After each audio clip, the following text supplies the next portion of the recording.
you know, after October, we kind of slowed down for a little bit. So November, December, we didn't really buy, but like maybe 3 houses. Yeah, I don't think nobody So we was was buying like, in December, yeah, we was just November. kind of holding off. I mean, Yeah, we bought a couple. I think we bought 3 or 4. But then we was like, hey, let's just take a break for the winter time, just kind yeah. of chill out, see what happens. And then January, I don't know what it was, but like 4 or 5 days after January hit, I mean, I was getting hit up like constant Yeah, with boom. people, and I was just like, "Screw it, we're going full force. Let's just do it." And Yeah. then we just started buying up properties again. So in January, I think we bought 11 houses in January, Wow. and then February we bought like 9, and then this month, let's see, I think in March we bought, I want to say 6 or 7. Okay. I don't know the exact number, but I think it was 6 or 7 this month. How many are y'all on pace to flip this year? Like, Our goal was to hit 100 okay. for the year. It's going to be really tough because last year we did 60. I want to say it was 65 or 67, somewhere around that in that range, and then we bought 4 rentals last year. So Okay. you know, we basically bought 70 houses last year, and then this year we're trying to do 100. Yeah. So I don't know if we're going to be able to hit 100, but Where y'all at right now? so 11, 20, like almost 30. Okay. So Okay. it's possible. Yeah, it's possible for sure. But it's going to be tough. I mean, because not every month, you know, you're not going to buy 10 houses every single month. Yeah. Yeah. I mean, it's just ain't going to happen. You're gonna have to have a big crew for that. Yeah, I mean, but if we can do even 75 or 80 this year, Yeah. I mean, You're growing. we'll be doing great. Yeah. So that's last awesome. year we, our company, I want to say our gross was last year was like 3.8 million. Okay. And then total net, I don't remember what the total net was. I had it written down a couple weeks ago, but which basically though my goal is to at least grow that by like 20 or 30% this year. Great. So my goal is to hopefully have us hitting $5 million Yeah. by the end of the year. Have you taken any steps as far as like has anything changed from last year to this year to help you ensure that you can get more productivity Yeah. out? So last year we was outsourcing our video crew to we was paying about $3,000 a month, and we had a video crew that would link up with us once or twice a week. Okay. This year we pulled in our own full-time video guy. Gotcha. Like I said, we're paying him $50,000 a year, but he's working 5 days a week for us full-time on salary.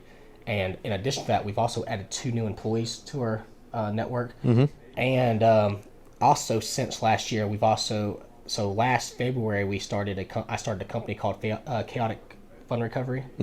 So Chaotic Fund Recovery is essentially a company for collecting overages. So Okay. when a house goes to foreclosure, if we are trying to, let's say we're trying to buy a house that's in pre-foreclosure, Yeah.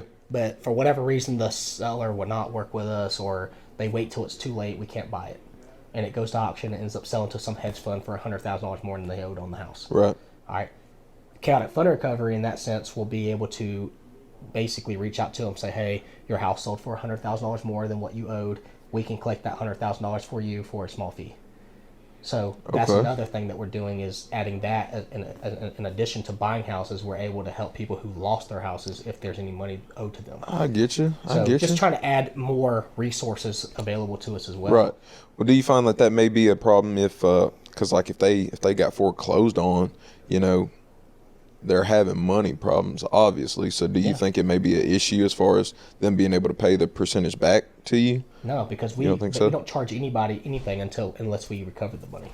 Oh, okay. Yeah. So what happens is, like, let's say you owe $100,000 on your mortgage, and you lose your house. Yeah. And you get kicked out, and it goes to auction, and it sells for $200,000 to some hedge fund. Yeah.